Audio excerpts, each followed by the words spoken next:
This section of Patrick Lecture 48, which in the way I'm presenting it is the first week of part 2 in November 2025. Patrick Lecture 48 is the life force in the universe. This section is titled A Method for Exploring Interpersonal Relationships. It's the reason I decided to do Lecture 48 and to present it in a longer format, because I really felt that this needed to be chewed on and digested and spit up and digested again. I need to chew the cud on this one because it's very powerful and seemingly simple and very profound. This method is 3 steps. Now, the first step is to, presuming there's an interpersonal conflict of some kind, to become a lawyer for the other side is what the guide suggests. Now, I find that when the guide said this in the 60s, we might hear it differently in the 2024s. 2020s. Becoming a lawyer for the other side can bring on assumptions you have about the legal system, about lawyers not telling the truth, about so what you can defend him, that doesn't make it right. So if you have such reactions, that's something that you might want to look at. But I'm just going to stay with the guide's words. Become a lawyer for the other side, for the other person. Create a case and present it to yourself. Now, this has pitfalls. We're not lawyers. And so the example is, the metaphor is imprecise. When we are arguing with someone, we have an agenda. We want something. That's why it becomes an argument. We also are speaking from a very complex series of beliefs, values, goals, based on those beliefs and values, and also assumptions about things that we may not have delineated to ourselves. And those assumptions could be wrong. The values and beliefs may not be shared. And the goals can even look the same, but how we get there is different. Now, here's another example of this from a different series of lectures. In the discussion of personality types, reason, will, and emotion, that was enormously helpful for me. And I'm hoping to present this in the near future. It was important because I thought everybody addressed the problem with the same goal in mind. And that series of lectures helped me understand that our end goals may be different. In reason, will, and emotion, the reason type wants order because that will help them to develop their wisdom. The will type wants aggression because it will help them develop their leadership. I'm being simplistic. And the emotion type wants connection because it will help them foster love. A reason type may not want connection. So they may want the same thing, but not for the same reasons, not for the same after effect. So when we look at someone who's arguing for a point of view, we need a wider perspective. We need to see a little bit of where they're coming from and a little bit ahead of the decision point that we're arguing about for where they want to go. Because if we're not in alignment on any of those, then trying to hammer out an answer today won't last. It doesn't foster a deeper understanding of the other person's needs. So step 1, do your best, make a case for the other side. Step 2 is important, and do not skip this step, is what the guide says. Step 2 is important because it will help you see past your assumptions, your blind spots, your agendas. And that is, present the case that you've prepared for the other person to a neutral party. Now, here's the trick. We may not know a neutral party. We may not be comfortable doing this kind of exercise with anybody but a close friend or an acquaintance that we know quite well. And the problem is that they are a close friend or an acquaintance because they may share the same values, the same beliefs. They may agree with our goals, and they've got similar assumptions. So it may be difficult to find a neutral party to present this case to show you holes in your argument, as in, yes, but this you want this to be done, and they may not want this to be done. So step 2 is to present your case to a neutral party. Step 3, and I'm going to stop there for a second. After you hear the feedback from this person, presuming it's useful feedback of some kind, you go back and you remake your case based on the feedback. So you cycle back to step 1. You may need to cycle through to step 3. You may need to do a lot of cleaning and washing and scrubbing before you're really clear about what the other person would like, why they want it, and what the after effects might be that they are also seeking. Step 3 is to go to the party that you're having the disagreement with and to present your case on their part to them. Not present your case for them to them. And the purpose of this is to see if you've understood correctly, to find out what the misunderstandings you may have are, to find out what you missed. For them to, for instance, share with you that that's not their priority and their priority is different. And that's why, although you tried to understand it, you weren't fully able to because you weren't thinking like they're thinking. The important thing is here is you're not going to mediation at this point.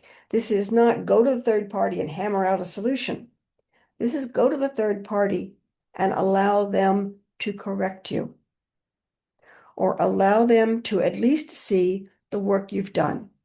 Now, why this has a lot of effects. One is that at that point, you are probably less defended than you were in the beginning.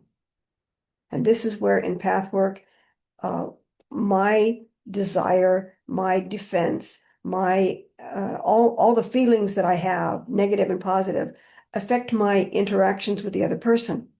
You can think you're hiding it, but especially if that person is close to you, you're probably not as well hiding them as well as you think they are. So when you go to them and you say, this is what I think you want, and this is why I think you want it, please explain to me or help me understand. Did I get it right? Do I understand your needs, your point of view, your priorities? Then you take that in and you go back and it's another whole series of things. So this 3 steps is a way for you to understand them. Now, someone said in the meetings, well, that person's not going to come to me and do that for me. That may be true. And that's okay. It's okay because you can only resolve your difficulties. You cannot resolve someone else's values, beliefs, assumptions, the contradictions that they're holding in themselves.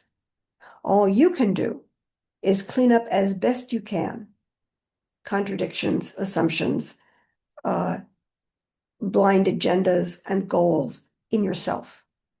And once you come back to the person with that cleaned up, then you are probably able to present your case in a better way, in a better light, with less prejudice, with more compassion, because you've heard their side, you've practiced their side, and you're not just butting up against it. The idea is to find a way where both of you can get what your needs are or that your beliefs are, so that it's the best you can come up with. Not perfect, but the best you can come up with. Now, if the other person doesn't do this work, they may still have their agenda and their need. They may still be filled with fear about a number of things, but you've done as much as you can. What this does is it lowers the energy. It lowers the rancor. You take your negativity as best you can out of it and notice if the other person is more receptive. They may not be, but that's as much as you can do, unless you have authority over them. But even if you have authority over them, let us say a child, if you have authority over that child, you can enforce your decision. But they may not feel that it's done with as much hostility as they did originally, in part because you took the time. to understand them. Now, here's an example that I read about in a psychology magazine or film. I'm sorry, I can't remember which one. That is a great example of this. You have a child and you're trying to toilet train them. And this child develops a fear of the toilet. And so the parent just wants the child toilet trained, doesn't understand. It's ridiculous. How can you be afraid of a toilet? And so pushes and insists, and the child becomes more and more afraid. Some psychologist, person or group figured out that there was a possibility here that the parent might not have realized. And that is that, number one, children consider their waste products theirs. Their poo is very precious to them. It's a part of them, which is why babies will play with it. It's part of them. They're not as disgusted as we are. So they're not as happy to have it taken away. Secondly, when you put a product like that, a little precious part of yourself, in the toilet and you flush it, it disappears forever. To an adult, that's a good thing because we have absorbed ideals of sanitation. To a child, this is a mysterious thing. Where did it go? Why does it never come back? And what else could be taken? Toys, and that's why children will experiment with toys down toilets. But in an irrational sense, they can be afraid of hanging their very tender, sensitive parts over this magic bowl that takes things away forever. It's not an adult fear per se, but all our fears can be based on something highly irrational. It is difficult to figure out why a child would be terrified of something. But there's a grain of truth in there someplace. There's a mental point of view, an emotional connection of things that makes people afraid. So going on a bit. But the idea is that this would explain the fear of it, and then you can deal with what's causing the fear instead of being in a parent-child battle that you think is about toilet training. But to them, it's a life-death issue. They're terrified of that toilet. So I like the funny, banal examples that show where we can be completely on different sides, not realize it, and it becomes a hostile, argumentative situation instead of trying to understand what's going on. What are the components here? So I think this is a great way to explore. There are simpler ways of doing this. So I'll explain those because we're doing another section next week. I'll explain more then, but I want to just walk through the steps and emphasize different aspects or different pitfalls on how to do them that will mean you did it, but you didn't do what it was, the purpose that it was being suggested for. So again, you look at yourself, you hear some neutrality, some third party in this situation, and then you go to the person not to win and not to get them to agree, but to ask, do I understand your position? Then you go back with this information and see if there's a common ground that the two of you can come to. So thanks for listening. Pathway Lecture 48, please take a look. Thanks.